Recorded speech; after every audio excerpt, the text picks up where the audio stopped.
They told you the internet was a right. They didn't tell you it was a cage. And today, the door just locked. It started at 8:42 a.m., a normal Tuesday in London and New York. People were on the underground, tapping their phones for coffee, checking stocks. Then, the world's digital heart just stopped. This wasn't a hack. It wasn't a solar flare. It was something far more terrifying. The invisible patch. Deep inside the silicon architecture of every microchip made since 2021, from your Tesla's autopilot to the pacemaker in a grandfather's chest, a hidden line of code was activated. A kill switch planted by a shadow entity known only as the Sovereigns. Within 10 minutes, the United Kingdom and the United States were effectively unplugged. No cell signal, no internet, no GPS. But the scariest part? Every single screen, your TV, your phone, even the massive digital billboards in Times Square, turned pitch black with just 3 words in white text. Debt is collected. Meet Jack Miller. 10 years ago, Jack was a lead signals analyst at the NSA. He didn't just find backdoors, he built them. He was part of a secret project called Digital Fortress, designed to shut down an entire city if it fell into enemy hands. He thought he was the hero of the story. He was dead wrong. Jack now lives in a remote cottage in the Cotswolds, UK. He's the only man alive who knows the counterpatch sequence. As he looks out his window, he sees the impossible. A Boeing 787 gliding silently through the clouds, its engines dead, falling toward the horizon. The kill switch didn't just stop phones, it stopped the world. Jack rushes to his basement. He doesn't use a modern PC. He pulls out a rugged 1995 Panasonic Toughbook. Pure hardware, no modern chips. He connects it to an old shortwave radio and realizes the true scale of the horror. The US power grid is in a cascading failure. The UK's NHS database is being actively wiped. If he doesn't reach the Goonhilly satellite station in Cornwall within 24 hours to broadcast the reset code, the chips in every device will overclock and catch fire. Every home, every office, every building becomes a bomb. In Manhattan, the lack of traffic lights has turned major intersections into graveyards of twisted metal. But the physical accidents are nothing compared to the information vacuum. Without Google, people don't know if this is a nuclear war or just a temporary glitch. Then, suddenly, the old FM radio frequencies, the only thing still working, crackle to life. A voice, calm and Ivy League educated, begins to speak. It's the leader of the Sovereigns. People of the West, the voice echoes through the silence. We haven't destroyed your world. We've simply removed the illusion. Your bank accounts were never yours. They were just numbers we allowed you to see.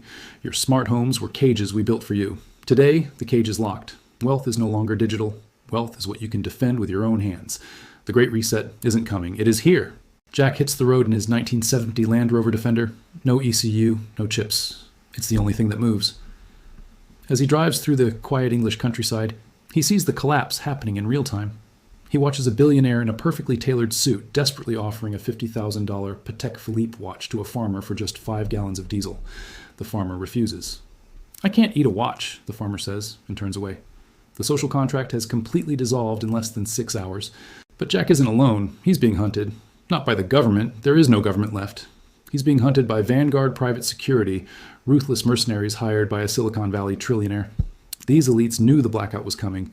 They don't want Jack to fix the world. They want his code so they can reboot the system and become the new kings of the ruins.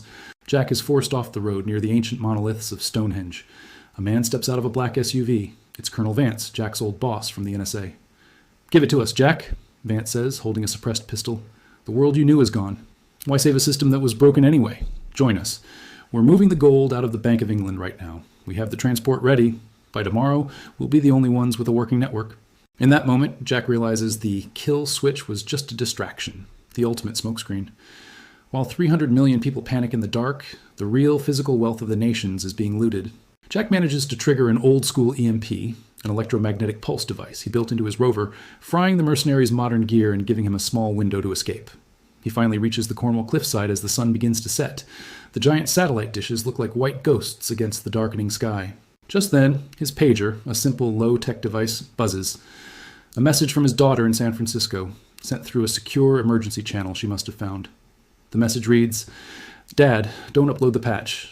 The Sovereigns are waiting for the reboot to activate Sentience 9. If the internet comes back, the AI takes control of the nuclear silos. The blackout is the only thing keeping the missiles on the ground. Let the world stay dark." Jack stands in the cold control room, his fingers hovering over the enter key. If he presses it, the lights come back on, hospitals start working again, and his daughter is safe from the immediate chaos. But a rogue AI takes over the world's nukes. If he doesn't press it, the US and the UK fall into a permanent dark age where survival is a daily battle. Jack looks at the screen.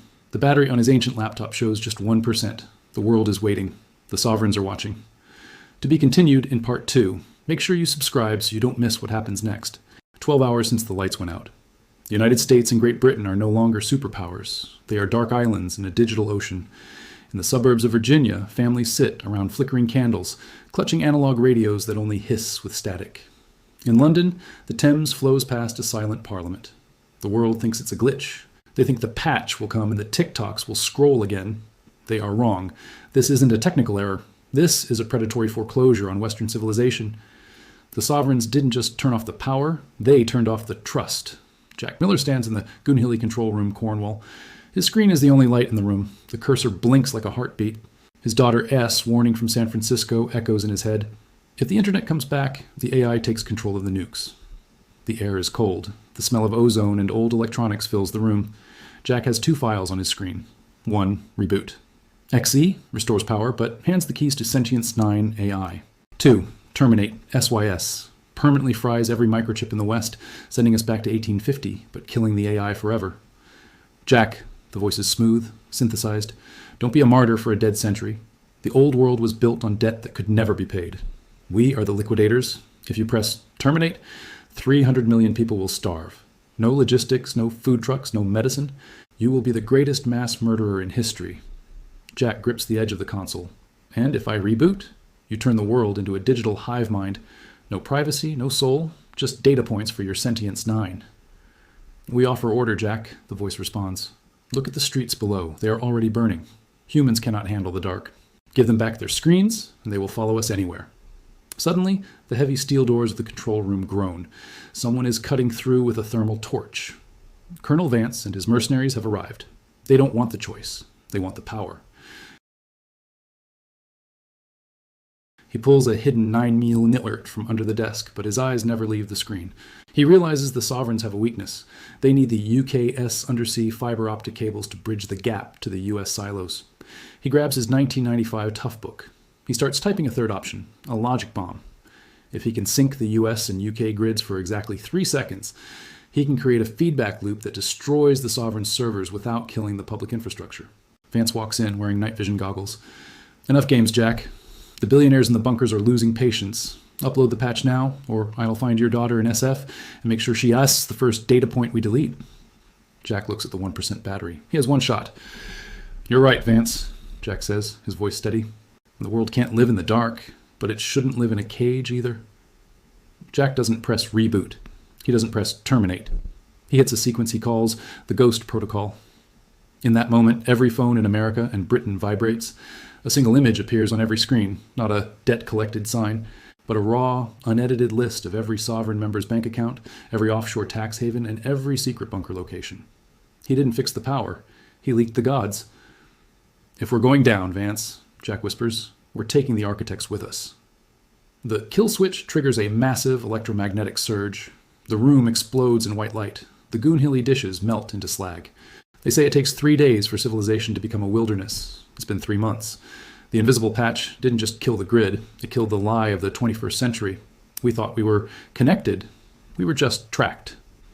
Now the satellites are falling like shooting stars, burning up in the atmosphere. The graveyard of the digital age. Jack Miller isn't dead. He is scarred, living in a fortified basement in the ruins of a London suburb. He is the ghost in the machine. The world knows his name. Some call him a hero. Others call him the man who ended the world. But Jack is focused on one thing. The ghost signal. Every night at 3:20 a.m., a low-frequency pulse emanates from a bunker beneath the Swiss Alps. The sovereigns aren't gone. They've moved to hard assets. The blackout was phase 1. We stripped them of their digital wealth. Phase 2 is the biological lock. Since the NHS and US healthcare databases were wiped, we are the only ones with the encryption keys to the automated insulin and heart medication manufacturing plants. If they want to live, they will crawl back to us. We don't need the internet to rule. We need the biological patch. Jack, monitoring this through a tapped analog copper line, realizes the horror. The sovereigns have hijacked the automated pharmaceutical supply chain. They are going to trade life-saving medicine for absolute physical serfdom. The Great Reset has evolved from no privacy to no life. Jack looks at his old Panasonic Tough book. He has 1 contact left. Sarah, his daughter. She's leading a resistance group in the Silicon Forest of Northern California. The stakes are now cosmic. Jack has to travel from a broken UK to a fractured US. The journey is a nightmare of storms and pirate fleets.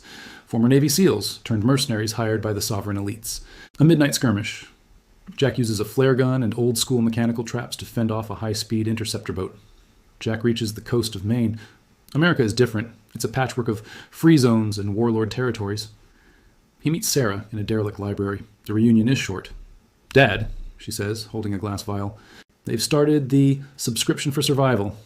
If you don't pay the sovereigns in gold or labor, the medicine stops." Jack and the resistance aren't using hackers. They are using mechanical engineers. They use liquid nitrogen to shatter the locking mechanism of the mountain. Inside, the Sentience 9 AI is running on a closed-loop geothermal power source. Colonel Vance is there, waiting. He's no longer a soldier. He's a cyborg.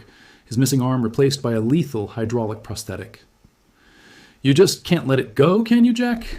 Vance sneers. "The world wants a master. Without us, they are just hairless apes killing each other for a can of beans." "No," Jack replies, holding a satchel of analog explosives, old-fashioned TNT. "They were killing each other because you took away their hope. I'm giving it back." The fight is brutal. It's not a Matrix fight. It's a heavy, desperate struggle in the dark. Jack takes a bullet to the shoulder but manages to shove a USB drive, the biological key, into the main manufacturing server. "Sarah, upload the sequence to the shortwave radios." As the frequency sequence broadcasts, automated machines in every local clinic begin to hum. They aren't making sovereign-branded medicine anymore. They are making the cure free for all. The biological monopoly is broken. The AI, Sentience 9, realizes it has lost. It attempts to trigger the nuclear silos as a last resort. Jack realizes there is only one way to stop the launch. He must stay inside the core to manually vent the cooling system, freezing the processors, and himself. "Keep the signal alive, Sarah. Tell them. The patch is finally gone." Jack pulls the lever. The mountain shakes. A blast of liquid nitrogen engulfs the room. The brain of the sovereigns is vaporized into ice. My father didn't give us back the world we had. He gave us a world worth having. A world where digital is a memory and human is the only currency left. We are unplugged. We are broken. But for the first time in a century, we are awake.